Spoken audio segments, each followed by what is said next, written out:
With Disney Plus having launched in November, I wanted to try a new series, where I share my thoughts on the shows debuting on the platform.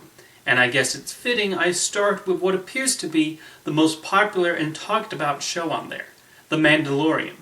It recently completed its first season, and can I just say how wonderful that is?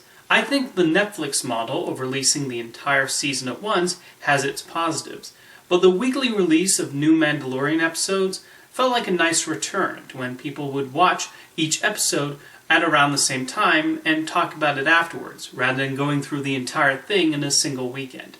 As for the series itself, I enjoyed it.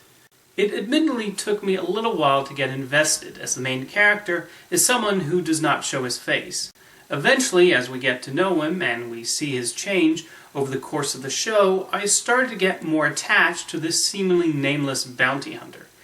It's not an easy role for Pedro Pascal to play, but he pulls off the character's occasional feelings and annoyances through just the sound of his voice and his body language. Of course, the most memorable part of The Mandalorian comes from Baby Yoda. I mean, just look at him! He's so cute! How do they make him so incredibly adorable? Thankfully, the show is smart, not merely use him to elicit awes from the viewer.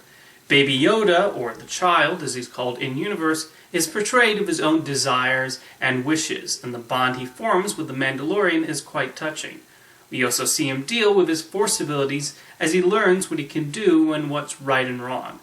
I love that Disney marketed the series as this gritty space western, which it is, but hid the fact that it's also an outer space version of Three Men and a Baby. Jon Favreau, who created the series, also does a good job of populating it with interesting characters. Werner Herzog appears in a few episodes as someone who used to work for the Empire and hasn't let go of the fact that they lost to the rebels. Herzog is someone you just stop and listen to whenever he starts speaking. I also like Carl Weathers, who gives the bounty hunters their assignments, and Taika Waititi as a bounty hunting droid. The individual episode storylines do lean into the Western aspect of the series. There's an episode, for example, that is pretty much the Magnificent Seven. Another episode centers on a crew of misfits teaming up with the Mandalorian to release one of their own from prison. There's another episode where the Mandalorian reluctantly partners with a rookie bounty hunter who believes himself to be a real hotshot. And throughout the series, we also have shootouts, often in desert towns.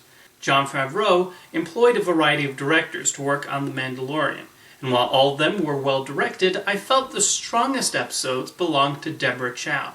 It's no wonder Lucasfilm then selected her to direct the upcoming Obi-Wan Kenobi series for Disney+.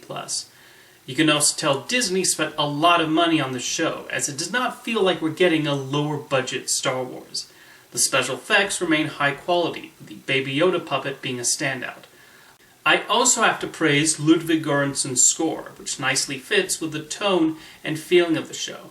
It's very different from the John Williams sound we associate with Star Wars, thus standing apart and being unique to this series in particular. I also love that the end credits of every episode shows us behind-the-scenes concept art.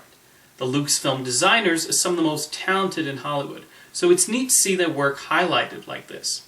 When it comes to Star Wars Easter eggs, I do appreciate the way The Mandalorian employs them.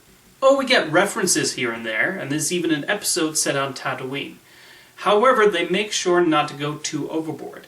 When we see stormtroopers, for instance, it's because the story requires it, rather than merely as fan service. The show is set 5 years after Return of the Jedi, but the series recognizes this is a big galaxy, and that the Jedi would remain a very mythic concept even after their defeat of the Empire. It's good to see a side of this universe with narrated acknowledgement to someone in the Skywalker family. Overall, I found The Mandalorian to be a solid series, and I look forward to seeing where Jon Favreau and his team of directors and writers take the show in its second season. Thank you for watching this review, and please let me know in the comments what you think of The Mandalorian so far.